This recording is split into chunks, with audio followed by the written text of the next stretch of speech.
Então, ao receber o convite, vim com alegria para compartilhar com vocês mais um sábado. E pela graça de Deus, que seja uma bênção para mim e para todos vocês. Bem, nós vamos ter uma jornada de estudos em escatologia e apocalipse, hoje e amanhã. Mas me foi pedido que falasse hoje sobre adoração, sobre música e adoração. Na verdade, eu não sou músico, apesar de ter estudado um pouco de piano. Cheguei a tocar na igreja durante um tempo, quando eu era pastor, mas me afastei um pouco dessa área prática da música. E ao estudar o assunto da adoração e da música, eu estudei dentro do contexto da escatologia. Então tem o livro que eu lancei há mais de 20 anos, Cristãos em Busca do Êxtase.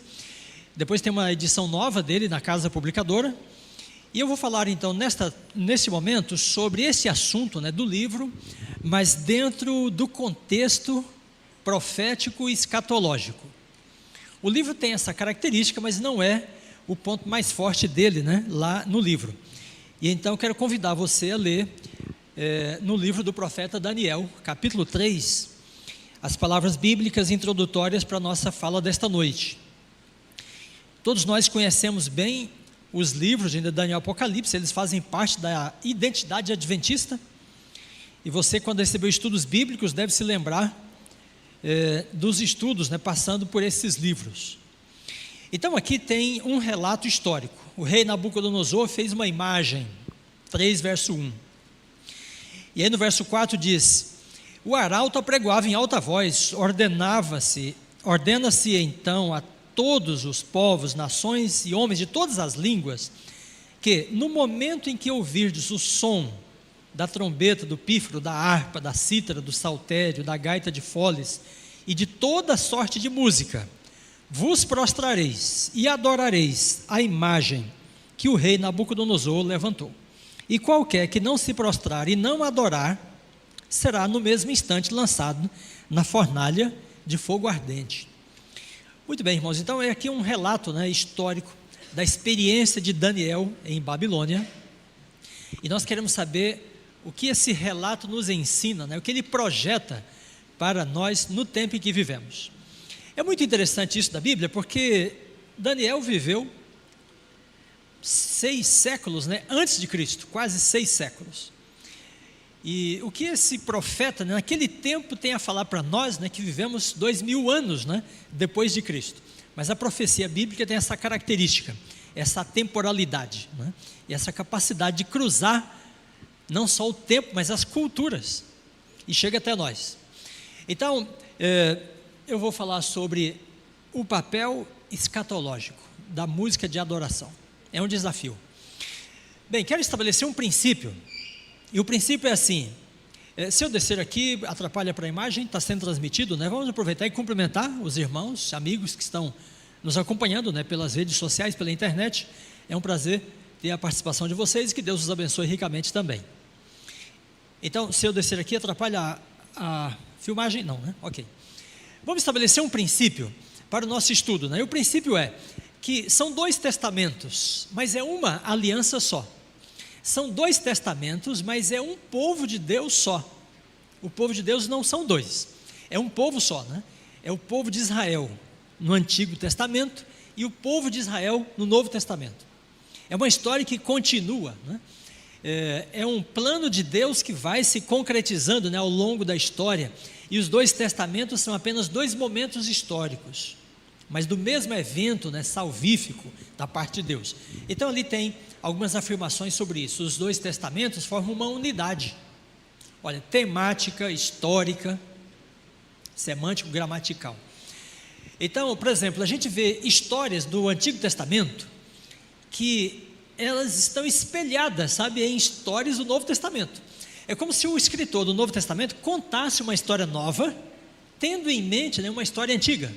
Por exemplo, José vendido pelos irmãos, depois é exaltado a governador do Egito, e os irmãos arrependidos se curvam diante dele.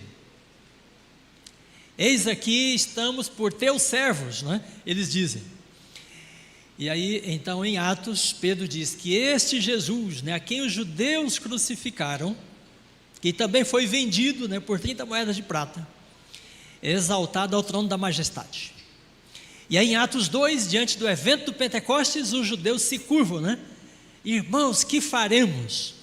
Então, uma história está sendo contada, né, quase que à luz da outra. A estrutura narrativa, né, da primeira modeliza a segunda. Então a gente diz que os dois testamentos têm essa unidade histórica, temática, gramatical, narrativa, né? E há mais exemplos ali. Bom, quando chegamos ao livro de Daniel, que é nosso objeto hoje, então, é um livro que se divide assim, ele tem 5 capítulos históricos, e depois os demais são proféticos, né? Visões do profeta. E ali estão os que são proféticos, é o capítulo 2, o 7, o 8, 9, 10, 11 e 12, né? São as visões do profeta. Mas estes daqui são as experiências dele, né, na Babilônia. A chegada dos rapazes em Babilônia, capítulo 1, aí o capítulo 3, né, o texto que lemos agora, 4, 5 e 6.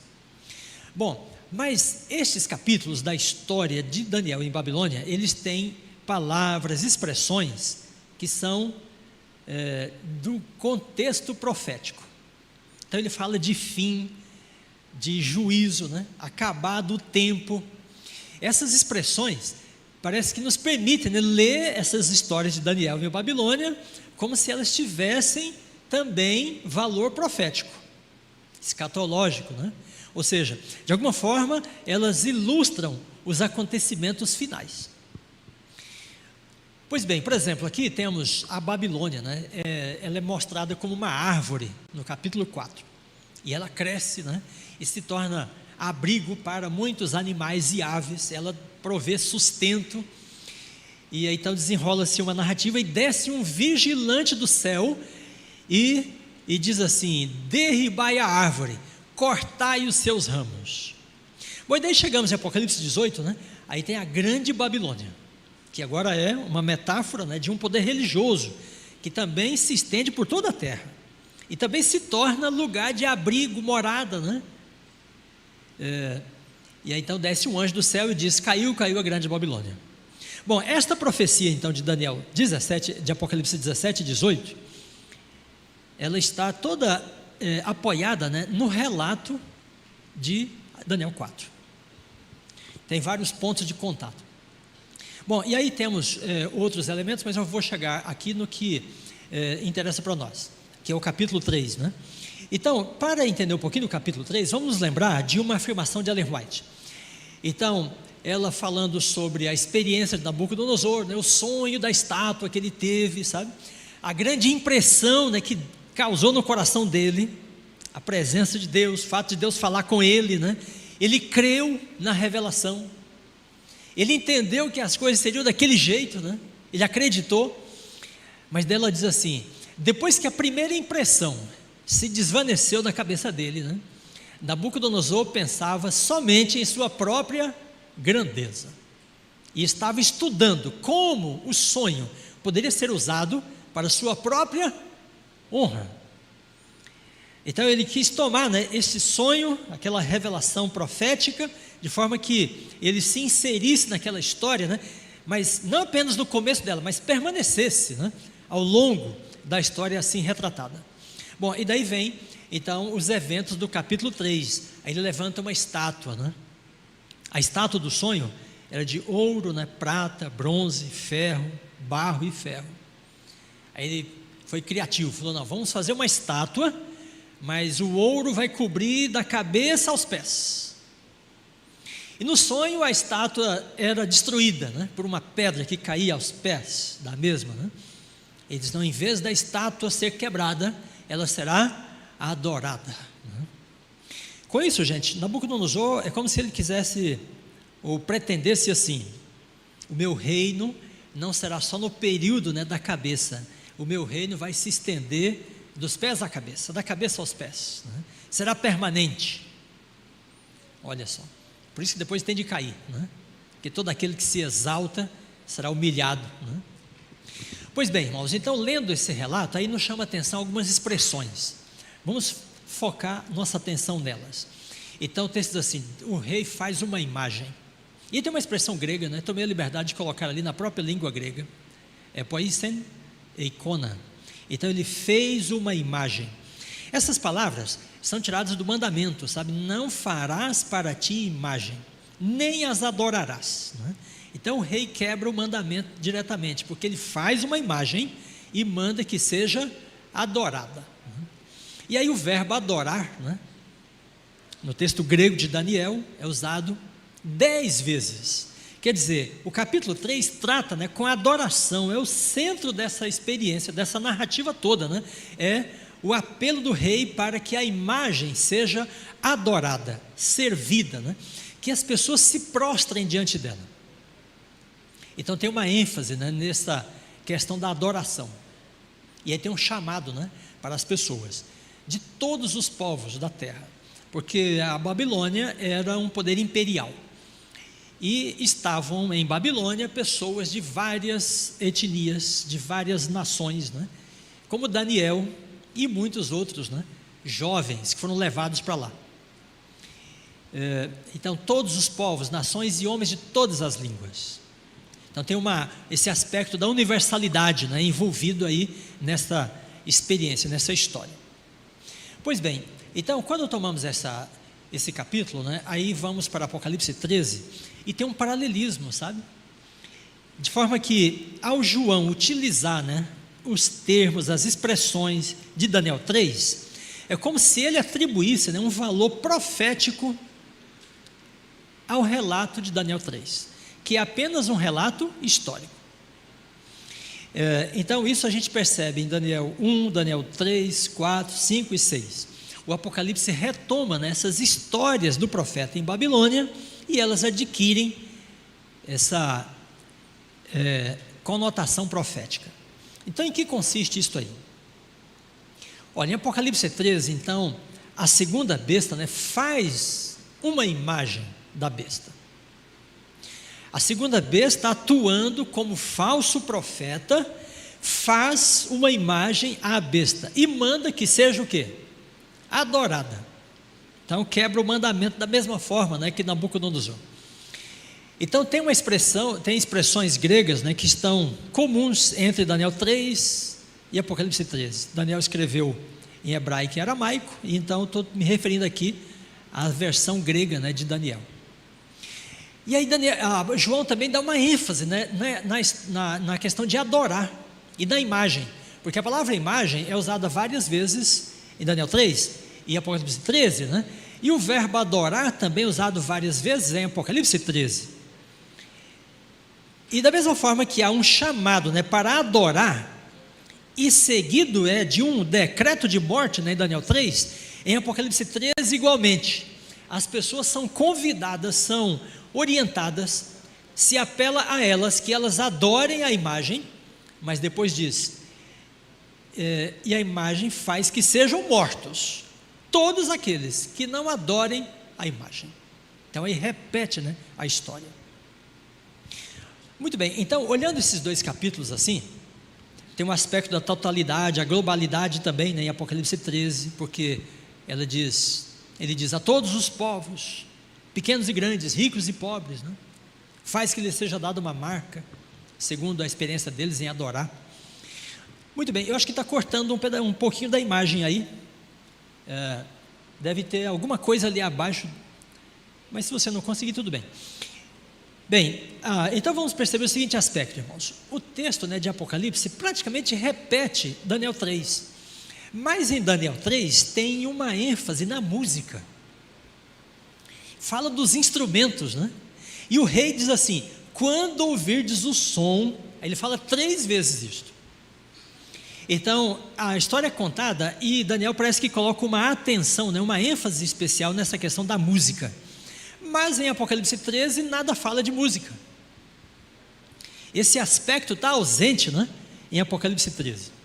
Seria possível, né, que a música exercesse então um papel importante em Daniel 3, na história, né, ali, mas não tivesse nenhuma importância, nenhum papel na profecia de Apocalipse 13?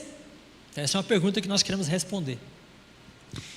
Bom, se você conseguir ver se está cortando ou não, ou se conseguir consertar, eu agradeço. Pois bem, então vamos observar, irmãos, como que a questão da música é tratada. É isso que nós queremos refletir nesta noite, né? Nós temos muita música, né? A igreja adventista é uma igreja rica de música, é ou não é? novo tempo, tantos grupos, né? Quando me tornei adventista, já havia muitos grupos musicais. Eu me lembro que as pessoas estudavam instrumentos, né? Na igreja tinha as pessoas que tocavam e ensinavam para as crianças, que é uma coisa maravilhosa, né? As pessoas executam e ensinam, ou seja, nunca vai acabar, porque passa de geração para geração, né? A igreja tem suas gravadoras, tem suas produtoras. Então, mas não é só a nossa igreja, as demais igrejas evangélicas, protestantes, pentecostais, né? Neopentecostais, todas têm uma atenção especial na música. A música tem um papel, né, determinante na experiência cristã nesse tempo em que vivemos. Bom, então aí em Daniel, veja bem, no verso 5, 7, 10 e 15, então 4 vezes, né, repete a informação, não são 3, mas 4 vezes, no momento em que ouvides o som, aí dá o nome dos instrumentos, né? Adorareis a imagem. Interessante que tem uma expressão que a gente deve perceber, ela diz assim, e de toda sorte de música. Então, ele enumera alguns instrumentos, e ele diz assim, e de toda sorte de música. Bom, então observe bem, quantos instrumentos tem na lista? Olha, trombeta, pífaro, harpa, cítara, saltério e a gaita. Quantos são? 6. Quem falou 6 aqui? Aí esses meninos atentos, né? Por que 6, irmãos? A estátua era de 60 por 6, né? E aí ele dá 6 instrumentos, porque o sistema, né, numérico babilônico, caldeu, era sexagesimal, não decimal, né? E os números 6 e seus múltiplos tinham toda uma importância, sabe, na religiosidade, na religião, nos ritos, né, da religião da Babilônia, ou das religiões da Babilônia. Então 6 instrumentos, 6 de largura, 60 de altura. Prostrareis e adorareis a imagem. Muito bem, eu vou abrir um parêntese aqui e depois nós voltamos para Daniel outra vez, mas eu vou abrir o parêntese o seguinte, esta expressão, toda sorte de música, ela também é utilizada aqui, ó, em 2 Samuel 6, verso 5. Então, é aquele momento, né, em que Davi consolidou o poder dele, sabe, em Jerusalém, né? E daí a arca de Deus estava longe de lá, tinha ficado mais ou menos pelo meio do caminho, né, na conquista de Canaã. E aí Davi fala assim, olha, precisamos de trazer a arca de Deus, né, aqui para a capital do reino de Israel. Aí ele montou uma festa, uma celebração para levar a arca. E aí diz o texto, Davi e toda a casa de Israel alegravam-se perante o Senhor com toda sorte de instrumentos. Olha, veja que a Bíblia se comunica, né, nos bastidores. Então Daniel está contando uma história e fala assim, toda sorte de música. E aí na festa de Davi, então com toda sorte de instrumentos, de pau, de faia, harpas, saltérios, tamboris, pandeiros e símbolos. E estendeu a mão e segurou a arca e a ira do Senhor se acendeu. Bom, então, a outra vez em que essa expressão é utilizada é num momento ruim, que Davi, com toda a boa vontade dele, mas na ignorância, tinha planejado então uma banda, né, com toda sorte de música, para acompanhar o transporte da arca de Deus até a cidade de Jerusalém. E no meio da festa, né, Davi e toda a casa de Israel alegravam-se perante o Senhor. O significado é que eles estavam dançando, eles estavam festejando, celebrando, né, aquele momento. E aí usar a arca, os bois tropeçaram, a arca ia cair e ele lançou a mão, né? Mas aquele objeto não podia ser tocado. Por que usar foi tocar a harpa na arca, né? Bom, para não deixá-la cair, mas a ordem era expressa, era clara, né? Ninguém podia tocar na arca, em qualquer circunstância que fosse. O que fez com que ele perdesse isso de vista? Será que a festa, o entusiasmo, o movimento, né? Bom, depois desse evento, passaram-se 3 meses, e aí Davi então convocou Israel de novo, vamos trazer a arca. Só que aí ele mudou tudo, irmãos.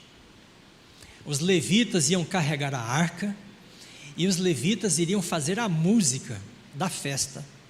Antes era o povo todo, e agora então os levitas, né?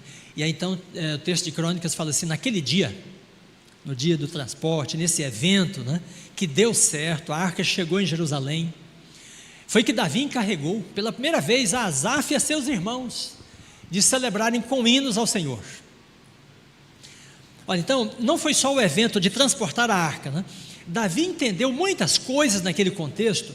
Alguma coisa foi dita a ele, foi revelada a ele, ele entendeu, né? E ele instituiu um ministério musical para a casa de Deus, liderado, né, por Asaf e seus irmãos. Bom, nós acabamos de estudar uma lição sobre os Salmos, né? Se você tomar o livro dos Salmos, ou mesmo na internet, você vai buscar assim, autores dos Salmos, e você vai perceber que, olha, mais de 100 dos 150 são todos produzidos no contexto de Davi e Asaf. E aí tem menos de 30% dos salmos que são de períodos posteriores. Então aquele contexto foi um contexto rico musicalmente falando, e muitos salmos foram produzidos. E Davi então chamou Asaf, que era músico, e sua família, né, todos levitas, e constituiu o ministério musical do templo. Bom, aí o verso então, 15 e 16 fala assim: e disse Davi aos chefes dos levitas que constituíssem a seus irmãos, os cantores, para que com instrumentos músicos, com alaúdes, harpas e símbolos, se fizessem ouvir e levantassem a voz com alegria. Bom, então agora não é toda sorte de música mais, agora tinha 3 instrumentos. Eu sei, irmãos, e todos vocês vão concordar comigo, né, que é muito difícil de estabelecer qualquer regra a partir desses instrumentos, mas um princípio é possível de estabelecer. Então veja, da primeira vez, né, ele faz uma banda musical. Olha, eles se alegravam com pau de faia, harpas, saltérios, tamboris, pandeiros e símbolos. E não tem os músicos ali, são anônimos, não é?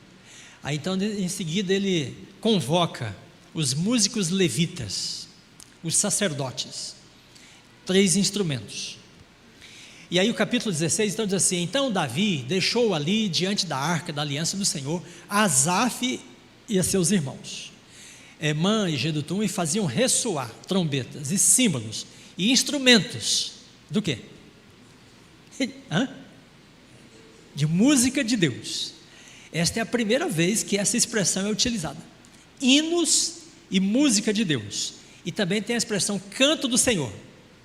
São 3 expressões, né, usadas neste contexto de Davi e do ministério musical, né, de Asaf e dos parentes, sabe? Então, música de Deus, hinos e canto do Senhor. Estas 3 expressões, irmãos, estão conectadas, né, diretamente com os símbolos, alaúdes e harpas, exclusivamente. Esta lista é usada na Bíblia mais de 10 vezes, desde Samuel até Crônicas, depois nos Salmos e até os profetas. Por exemplo, esse texto aqui, 1 Crônicas 6, 31 e em diante, né? São estes os que Davi constituiu para dirigir o canto na casa do Senhor, e exercitavam seu ministério segundo a ordem prescrita. Olha só, por que ordem prescrita? Então, foi uma orientação que Davi recebeu através dos profetas. Então, ele estabeleceu por mandado real, determinou como é que seria, né, a música do templo. Eu fico impressionado com essa questão, irmãos, porque Davi era músico e ele gostava de dança. E por isso ele planejou da primeira vez daquela forma, né? Mas depois ele mudou toda a questão, não por ele mesmo. Então, o contexto, né, diz que os profetas Natã e Gade vieram orientar o rei sobre esse assunto da música. Bom, então, depois o outro texto diz: Davi separou para o ministério os filhos de Asaf, de Emã e de Jedutum, para profetizarem com harpas, alaúdes e símbolos. e eles eram instruídos no canto do Senhor. Olha que texto bonito, né? Então, o que eles faziam com os instrumentos e com a voz? Eles faziam o quê? Eles profetizavam. Então, a música deles não era um exercício, né, artístico simplesmente, era literalmente um ministério religioso. A música era um meio, né, para comunicar a verdade divina.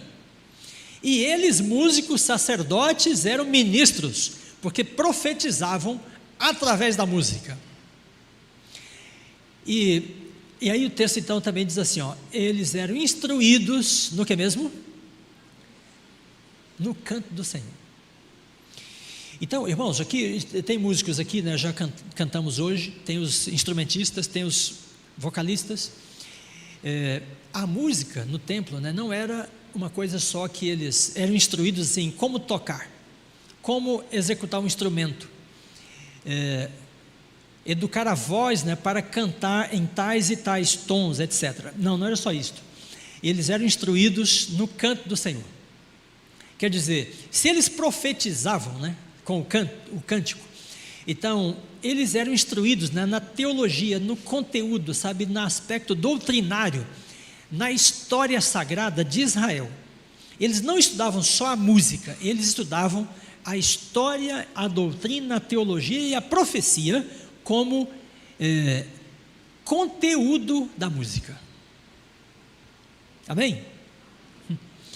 E um exemplo para nós. Quando diz, Davi separou para o ministério, o que isso significa? Separar, no contexto bíblico, o que é? Ele consagrou, ele ordenou eles. Então eles foram ordenados, como o pastor é ordenado, o ancião é ordenado, a anciã é ordenada, né, separada, investida de uma autoridade ou investido de uma autoridade. Assim os músicos foram. Eles foram separados para o ministério do louvor. Bom, então aqui tem, deixa eu ver, tem mais um pouco da história. Esta ordem que Davi colocou vigorou durante um tempo, aí depois se perdeu. Aí veio a reforma, né, de Joiada, olha só. Aí ele restaurou a ordem de Davi, com os instrumentos e os cantores. Depois veio a reforma de Ezequias, 710, 300 anos depois de Davi. Tinha perdido tudo também. Aí Ezequias restaurou o ministério, com os cantores, os levitas, os instrumentos, né? Então foi um estabelecimento, uma fundação que Davi fez sobre a música, a adoração, que se perdeu em alguns momentos e foi restaurada em cada reforma em Israel. Não é uma história interessante? Você já havia se fixado nessa história antes aí na Bíblia? A gente passa assim a história, mas não percebe esses aspectos da música às vezes. Mas tem uma história longa, cheia de elementos importantíssimos aí nessa narrativa para nós. Bom, olha, reforma de Josias, a restauração do templo por Esdras, todos esses textos falam dos cantores e dos instrumentos. E ele diz assim, segundo o mandado de Davi. E na reforma de Ezequias, olha como diz, estabeleceu os levitas na casa do Senhor com símbolos, alaúdes e harpas, segundo o mandado de Davi de Gade, o vidente do rei, e do profeta Natã, porque esse mandado veio de quem? O mandado veio do Senhor, irmãos, não foi Davi. Por intermédio dos profetas. Então, eu quero que você perceba muito bem aqui, né, que música e profecia estão conectadas, estão juntas. Os levitas profetizavam com a música e os profetas orientaram a música a ser feita. Então, os músicos da igreja, né, vocês estão dispostos a ser orientados pelos profetas? Aí você diz assim, pastor, só se for um profeta que sabe pelo menos tocar um instrumento, né? Mas não consta que Gade e Natã tocassem instrumentos, nem que cantassem. Eu acredito que não, porque na verdade não foram eles. Quem foi que deu a ordem? Foi Deus que deu. Bom, então veja, uns comentaristas, um diz assim, olha, a designação feita por Davi de que os levitas ministrassem a música e o louvor a Deus, né, marcam um significativo avanço na história da adoração. Está aí nesse comentário bíblico. Davi agiu sob ordens divinas, enviadas por meio dos profetas, Natã e Gade. Muito bem, então vamos deixar aqui, porque nós temos mais coisas que nós queremos saber nessa noite, mas eu voltei a essa história, onde está a expressão toda sorte de música, né, para você perceber que Daniel utilizou a expressão do momento ruim de Israel. Então Nabucodonosor fez uma música igual a que Davi tinha feito a princípio, mas a música de Deus não é assim. Muito bem, então vamos voltar ao livro de Daniel, e eu vou mencionar então 3 autores de Daniel sobre esse assunto da música, e aí nós entramos no ponto principal do nosso estudo de hoje. Então esse autor aí, olha, diz assim: a cultura de Babilônia incluía uma escrita cuneiforme, um sistema sexagesimal de matemática, baseado em 60 em vez de 10, um panteão de divindades, uma literatura considerável e um repertório de instrumentos musicais importantes o suficiente para serem classificados como princípios divinos. Então a música na Babilônia também não era apenas um adereço, sabe? Lembra daquela expressão antiga, né? Vamos ter uma variação musical. Não, a música não era uma variação, a música era algo assim, da estrutura da religião da Babilônia. A música era parte integrante, tinha um papel decisivo na religião da Babilônia. Outro autor, comentário no livro de Daniel: a música provavelmente, agora falando especificamente de Daniel 3, né? A música provavelmente solenizou e intensificou a cerimônia, e serviu para agitar as emoções de todos e amortecer os sentidos. Gente, agora ele foi mais incisivo, né? Essa é a palavra. A música solenizou e intensificou as emoções naquele momento, amortecendo a habilidade de muitos para pensar de forma clara, e a multidão foi compelida, de forma que as massas prontamente atenderam, obedeceram à ordem do rei. Então o que a música fez aí? As resistências que havia quanto ao culto à imagem deveriam ser superadas. Mas o rei não se ocupou, né, de dar um argumento lógico, persuasivo, racional, né, para levar as pessoas a adorar. Em vez disso, o que ele fez?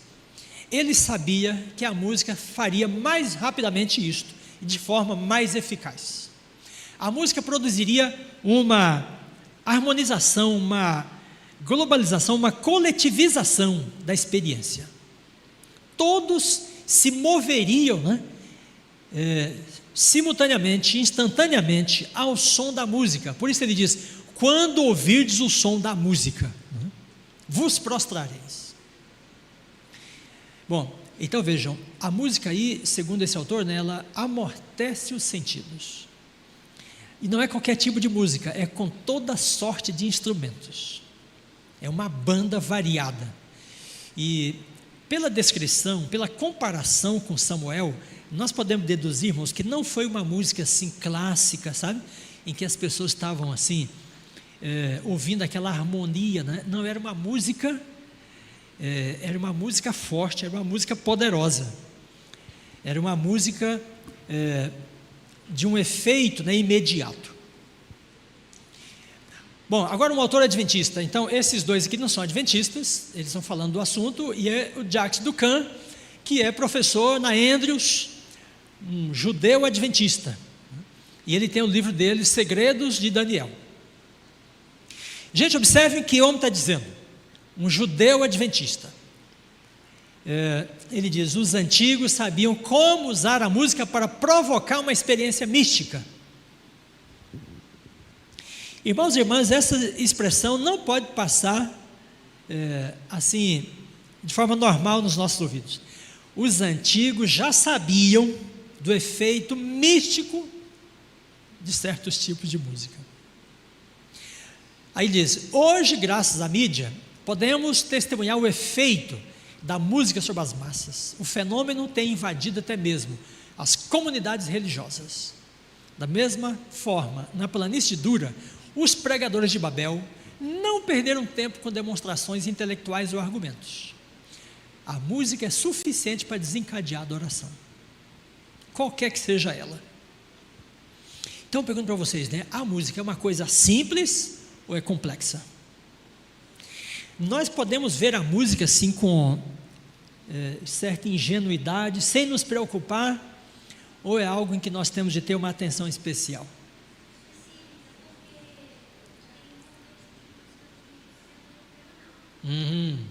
Olha só, vocês sabem. Gente, então os pregadores de Babel não perderam tempo com demonstrações intelectuais ou argumentos. A música fez isso para eles, de forma instantânea. Muito bem, agora vamos para a profetisa. Ela diz: a história se repetirá. Então, lembra lá atrás eu coloquei Daniel 3, Apocalipse 13, né? Aí eu falei, a música é enfatizada em Daniel 3, mas não aparece em Apocalipse 13. Então não tem um papel escatológico da música, como teve em Daniel 3, né? Aí Ellen White fala assim: a história se repetirá, a falsa religião será exaltada, o primeiro dia da semana será exaltado, como foi a imagem na antiga Babilônia. Olha, então faz uma comparação da lei dominical com a imagem da Nabucodonosor. A princípio será tentada a linguagem da atração, como o rei de Babilônia tentou usando o poder da música e da exibição exterior. Se esta atração inventada por homens inspirados por Satanás falhar em levar as pessoas a adorar a imagem, as chamas ardentes da fornalha estarão prontas para consumi-los. Olha, gente, o que a profetisa está dizendo aí? Você sentiu o peso dessas palavras? Então, ela está dizendo que a música tem um papel no contexto da imagem de Apocalipse 13, igualmente como teve em Daniel 3. Então agora nós completamos o quadro, né? Apocalipse 13 tem todos os elementos de Daniel 3, e os profetas se complementam. Então João não percebeu, não viu, né, esse aspecto da música, mas Ellen White viu, e ela diz para nós aí, a história se repetirá. Então as pessoas serão convocadas, atraídas, né, movidas para adorar a imagem pela música. Mas aqueles que resistirem, como os 3 amigos de Daniel em Daniel 3, né, a fornalha estará pronta para eles, né? Então aí vem um decreto de morte para aqueles que não adoram a imagem. Muito bem, eu não vou, ali tem uma expressão, né, que é muito pesada, porque ela diz assim: inventada por homens inspirados por Satanás. Irmãos queridos, escutem esta expressão: se a música é mal utilizada e serve a propósitos contrários à vontade de Deus, esta música, segundo ela, não é inspirada por Deus, ela é inspirada por Satanás. Então, é um terreno delicado, é um terreno complexo, que a igreja não pode fechar os olhos e os ouvidos para ele. Ela tem de se debruçar, ela tem de estudar, ela tem de entender, tem de orar a respeito, para conseguir manter, né, o grupo unido, apesar de haver tantas opiniões diferentes. Mas a palavra profética é capaz de unir o povo de Deus, né, de despertar uma consciência em segurança. Bom, então, ali esse quadro agora completa. O assunto da música está em Daniel 3 e Ellen White o insere também em Apocalipse 13. Bem, irmãos queridos, irmãs, observem. Ao observar, ao analisar, né, visualizar o quadro, o contexto atual da música nas comunidades cristãs, então vendo esses grupos, né, que cantam todo tipo de música, inclusive as sacras, as populares, as sertanejas, né, as pop, sabe, o rock, né? Então nós temos de olhar isto à luz da profecia bíblica.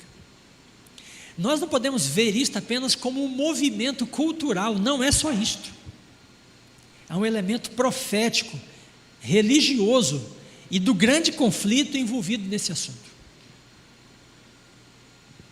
Você concorda comigo? Então, o povo de Deus tem de fazer como Davi, tem de se debruçar sobre a questão. Os profetas falam e aí nós obedecemos, né?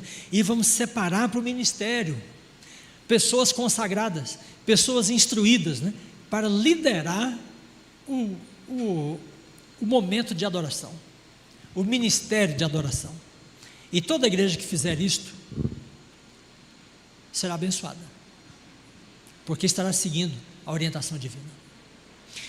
Muito bem, vamos partir então para as últimas considerações. Nosso tempo também já avançou. Veja, a visão de um desses grupos. Ellen White combateu, gente, eu vou usar essa expressão, combateu sistematicamente os movimentos fanáticos. Desde o início, houve movimentos fanáticos dentro do adventismo. E esse daí, né, que se fala muito, ela também falou claramente, de forma categórica, incisiva. A visão de um desses grupos me foi apresentada. Uma pessoa achava-se a um instrumento de música e cantavam canções tais que faziam chorar os anjos da guarda.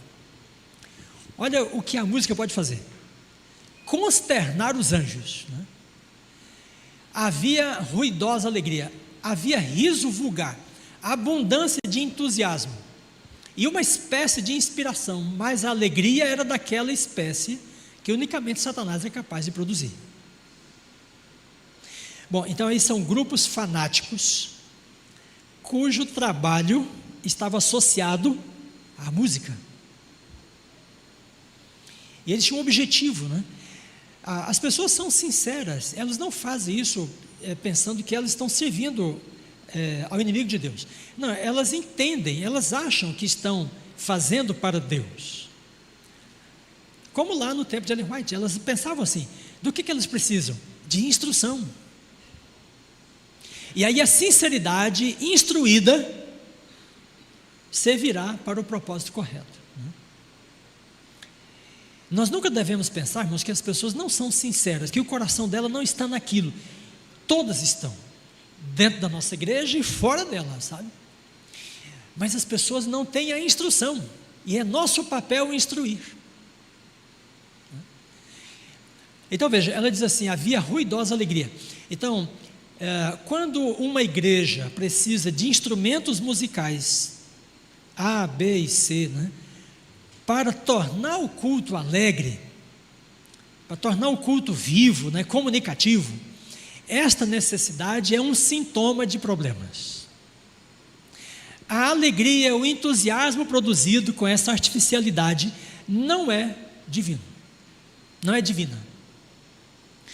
Então ele diz: é uma alegria que Satanás é que é capaz de produzir.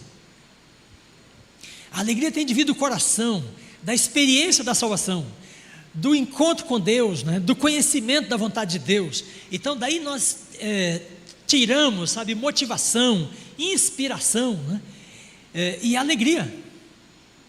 A alegria não é algo que deve ser feito artificialmente. Porque inclusive quando as pessoas se tornam alegres, motivadas, né, porque foi cantada certa música, ou a instrumentação foi de tal e tal performance, né, terminou o culto, o que acontece com essa alegria? Ela acaba, porque é uma estimulação, não é uma coisa que brota do coração, da experiência, né? E então não tem vida própria. Mas aquilo que brota da relação com Deus, né, do conhecimento da palavra de Deus, isso tem vida própria e permanece, né? Irmãos, com muito cuidado, eu vou usar uma expressão, né? Sabe, muitos cultos pentecostais, neopentecostais, carismáticos de hoje, o culto funciona para as pessoas como uma catarse.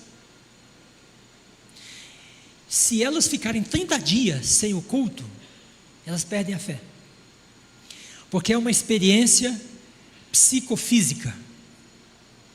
Elas são estimuladas pela música, por toda a estética do culto, sabe? Mas aquela religiosidade não tem vida própria. E nós não podemos ter isto, né, no meio do povo de Deus. O povo de Deus tem de ter vida própria, na sua experiência espiritual, né? Com Deus, com Cristo, com a palavra de Deus, com a mensagem profética, com a experiência da salvação. E daí vem o novo cântico que nós apresentamos para Deus. Bem, aqui tem mais algumas declarações dela.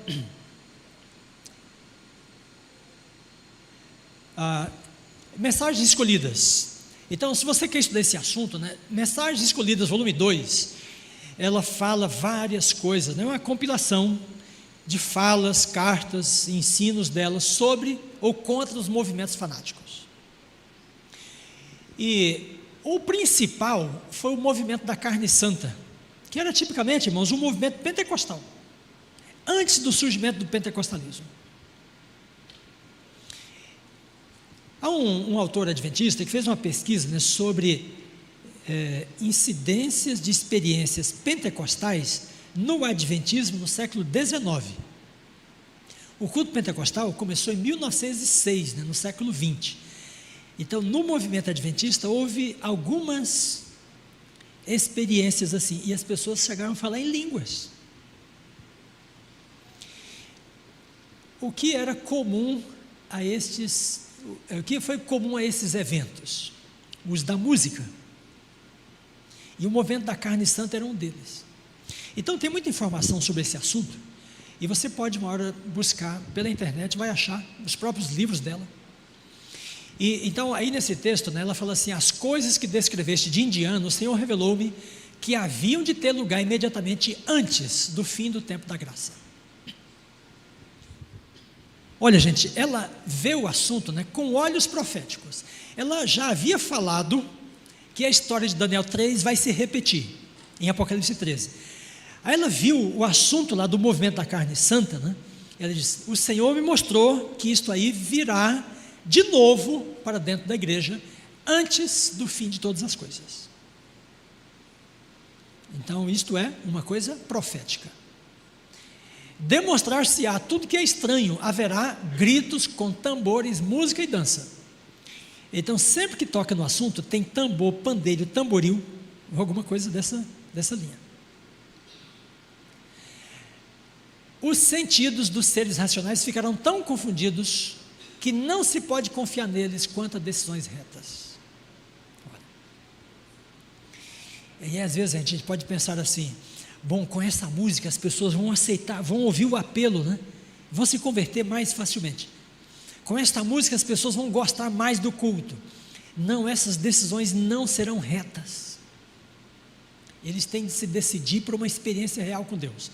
A música pode mover o coração delas, pode instruir a mente delas, mas tem de ser a música que fala a palavra de Deus, na linguagem, né, que Deus pode falar.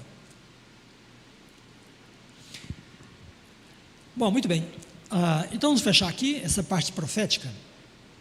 E para ser um pouco mais prático, irmãos, eu vou então mencionar 3 autores da área da música.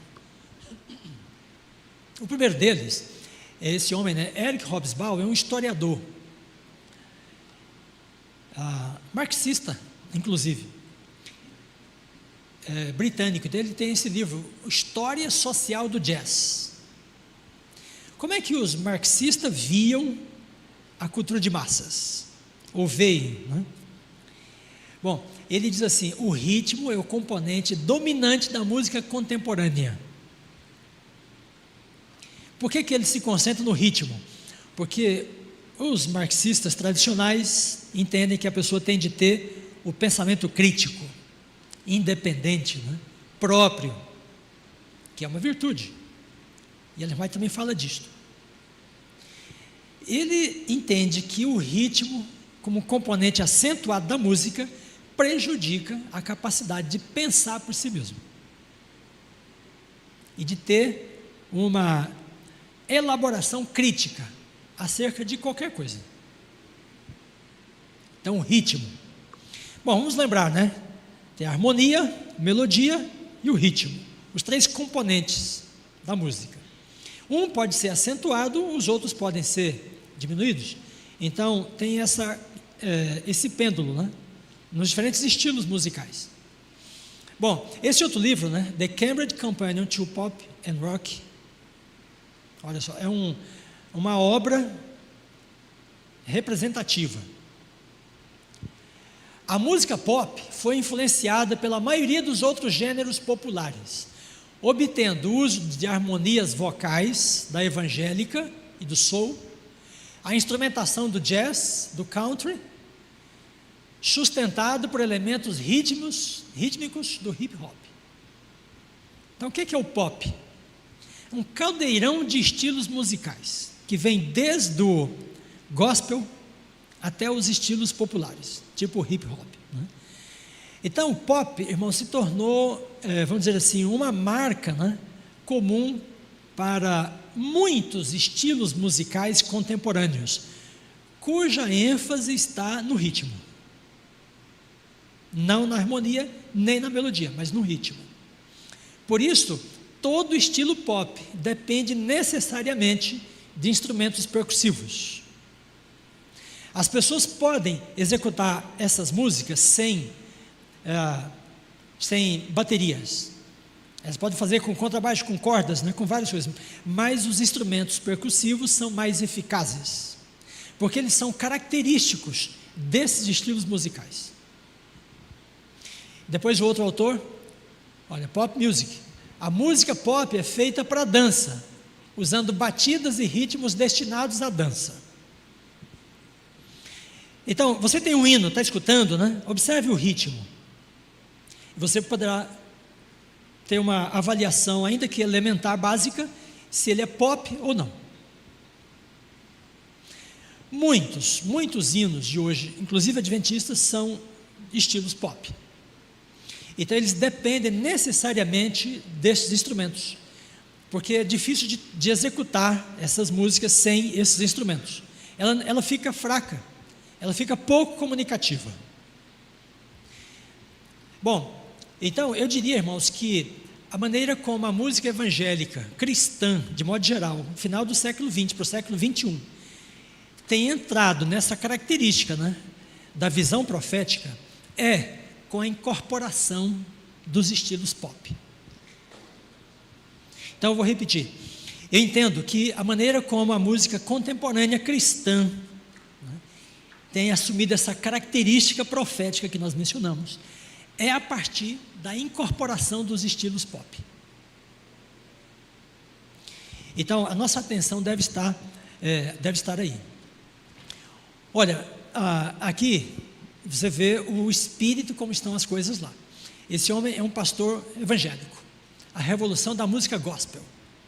Um renascimento está acontecendo e o Espírito Santo está na raiz disto. Os jovens estão expressando sua felicidade profunda através da música rock. O Espírito Santo está na raiz disto. Mas a profetisa falou ali, o Satanás é que é capaz de produzir aquela coisa, né? Então, quando os judeus disseram que Jesus expulsava por outro espírito, né, foi uma blasfêmia. E se nós, sem discernimento, irmãos, atribuirmos ao espírito uma coisa que a profecia atribui a Satanás, também isso poderá ser da mesma natureza.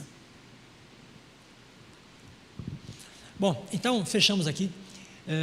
Eu gostaria de finalizar com o seguinte pensamento. Pode fechar então essa tela? Irmãos queridos, a música caracteriza o grande conflito desde o início e vai até o seu final. Então, Apocalipse 12, o texto que nós lemos esta semana na escola sabatina, né, diz: e pelejaram o dragão e seus anjos, e pelejaram Miguel e seus anjos. E você pode acrescentar aí: e pelejaram o dragão e os seus músicos, e pelejaram Miguel e seus músicos, porque a música está desde o início do grande conflito, no meio desse evento, no centro desse evento, porque o grande conflito tem tudo a ver com a adoração.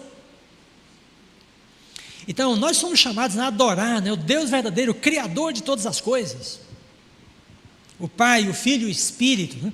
Em Apocalipse 13 diz que as pessoas adoram o dragão, adoram a besta, adoram a imagem da besta. Então essa trindade do mal quer, né, o culto que pertence a Deus. E a música, então, é uma maneira, né, de trazer as pessoas sem discernimento para prestar esse falso culto. Então, vamos terminar com esse pensamento, né, de que a música é um tesouro, sabe, na comunidade, né, do povo de Deus, para evangelizar, para testemunhar, para ensinar, para profetizar, para contar a história sagrada, né? Os salmos têm todas essas características. Então a música é um tesouro, a música é central, a música é essencial, mas nós temos de ter discernimento de utilizá-la, para utilizá-la. E não é uma coisa que você possa dizer assim, não, então não tem discernimento, é melhor não usar. Não, você deve usar, você deve aprender, você é estimulado a buscar, né? Entender, compreender e poder então ensinar. E aí nisso, irmãos, como no exemplo de Davi, os profetas vêm e instruem o rei, né? O rei separa os músicos, o rei orienta os músicos, né? Então os pastores, os anciãos, juntamente com os jovens, todo mundo unido, sabe? Buscando uma compreensão bíblica, profética, uma compreensão divina, né, da situação. Não podemos nos separar. Se as pessoas brigarem, né, ficarem desunidas, aí elas terão perdido a batalha. O povo de Deus tem de caminhar unido. Os pastores, os anciãos, os líderes, os músicos, os jovens, os mais velhos, né, com o espírito, sabe, de buscar compreender a vontade de Deus para adorar o Senhor na beleza da sua santidade. Amém. Então que Deus abençoe a você como adorador, a você como músico, né, como líder da igreja, e que nós sejamos movidos, né, pelo Espírito Santo a apresentar a Deus o cântico novo da nossa experiência, sabe, com a graça, com a salvação, né, apoiados na melhor instrução bíblica sobre a experiência de adoração. Amém. Então que Deus abençoe a todos, abençoe os músicos e obrigado pela oportunidade de falar para vocês sobre esse assunto.